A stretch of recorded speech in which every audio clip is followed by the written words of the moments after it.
আর তোর স্বাস্থ্যের অবস্থা কি? তুই আসছিস এইখানে ইন্টারভিউ দিতে, তোকে দেখে কি পছন্দ করবে? তোকে দেখে কি পছন্দ করবে? তুই কি? আরে এই যে এটা কি? এটা তো একদম বলদের মতো করে দাঁড়িয়ে আছে। এটা এসে পছন্দ করলে তো আমাকে পছন্দ করবে। তোমাকে করবে। আসসালামু আলাইকুম। ওয়ালাইকুম সালাম। তোমরা নিশ্চয় পাত্রী চাই বিজ্ঞাপন দেখে আমাদের বাসার সামনে এসেছো। জি জি।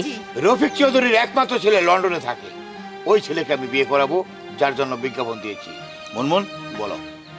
শোনো মেয়েরা, আমার একমাত্র ছেলে কায়েস খান কোটি কোটি টাকার বিজনেস করে। আমাদের বাংলাদেশে 20-25টা মেল ফ্যাক্টরি আছে, আর ইন্ডিয়া আছে 3-4টা, আমেরিকায় আছে 5-6টা, লন্ডনে আছে 10-12টা, হিসাব ছাড়া। তো আমাদের টাকা পয়সা কোনো কিছু ভারী গাড়ির অভাব নাই, শুধু একটা অভাব, আমার ছেলেকে বিয়ে করাবো, একটা ভালো বৌমা দরকার। কারেক্ট? কিন্তু আমার ছেলে একটা বিয়ে করেছিল, আমেরিকায় বিয়ে করেছিল, কিন্তু আমার লক্ষ্মী বৌমাটা রোড অ্যাক্সিডেন্টে মারা যায়। তো আমার ছেলেকে আমি বিয়ে করাতে চাচ্ছি, ছেলে রাজি না, কিন্তু রাজি হয়েছে অনেক কষ্টে, বলছে এবার বাংলাদেশের মেয়ে বিয়ে করবে। তার জন্য এই রিউকটা তোমাদের আমি দিয়েছি।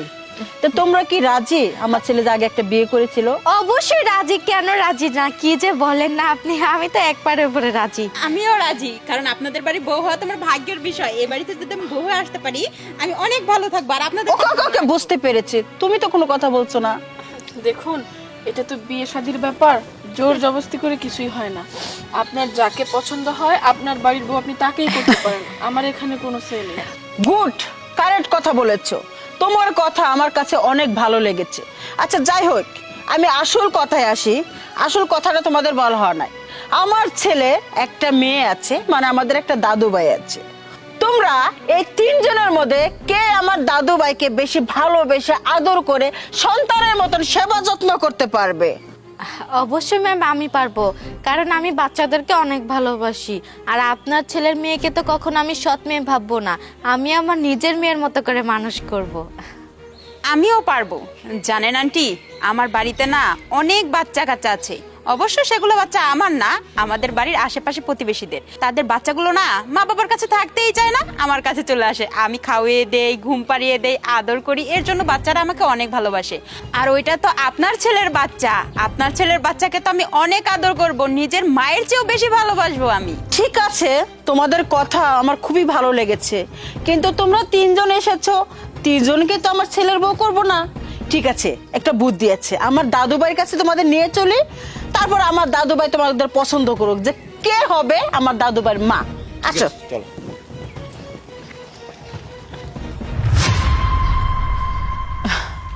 এই ফকিন্নির বাচ্চা, তুই এখানে দাঁড়িয়ে আছিস কিসের জন্য? আমি তো তোকে আগেই বলেছিলাম তুই একটা ফকিন্নির বাচ্চা। এক ফকিন্নি আরেক ফকিন্নির সাথে দাঁড়িয়ে আছে, এখানে দাঁড়িয়ে আছিস কিসের জন্য? তোর মা খুঁজছিস? ফকিন্নি এসেছে কিনা আমাকে ওর মা বানাতে। আরে এই ফকিনের বাচ্চা এখানে কোথা থেকে আসলো? ছোট লোকের বাচ্চা কোথাকার? এই যা এখান থেকে। এইখানে আমি আসছি একটা শুভ কাজ, আর তুই এখানে এসে বাধা দিলি। এখন তো ইচ্ছে করছে গলা টিপে একদম মুচড়ে ফেলি। Shut up! অনেকক্ষণ ধরে তোমাদের কথা আমি সহ্য করে ধরছি, কার গলা তুমি চেপে ধরবে? এই মুনমুন চৌধুরীর নাতনির গলা?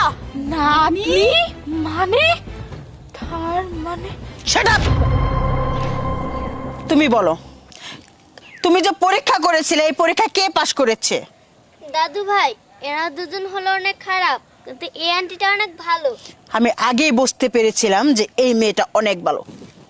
গেট আউট, তোমরা দুজন গেট আউট। আরে একটাবার ফালতু মেয়ে কোথাকার, আমার বাড়ি যে গেটে দাঁড়াবে সেগুলো আর যোগ্য না। থ্যাংক ইউ মা, তুমি অনেক ভালো মেয়ে। তোমার মেয়ে তোমাকে খুঁজে নিয়েছে, তুমি কি আমার ছেলের বউ হবে? আন্টি, আপনারা যেটা করবেন সেটাই হবে, আমার কোনো আপত্তি নেই। দেখি তাহলে বুকে টানে নাও তো, দেখি কতটুকু আদর করতে পারো। ঠিক আছে, আজকে আমাদের বাড়িতে চলো, মিষ্টি মিষ্টি খেয়ে পরে তোমার বাপ মা ওকে নিয়ে কালকে সকাল 10টায় আসবে, ঠিক আছে?